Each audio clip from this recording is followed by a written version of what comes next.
So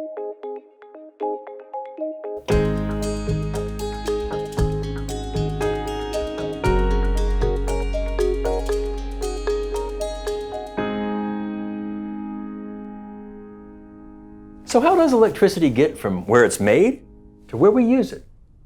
99% of the electricity for homes and schools, buildings and factories is made in power plants by generators.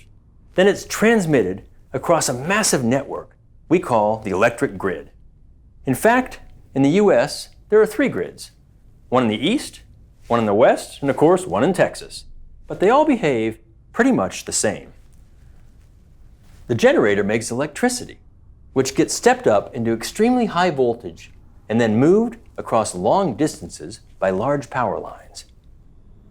These go to a distribution center, which steps the voltage down and sends it out to many smaller substations. Substations step it down again and put it on power lines that go through neighborhoods and rural areas.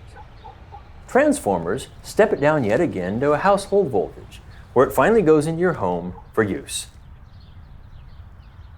This long journey is controlled by utility operators, which are overseen by a regulator.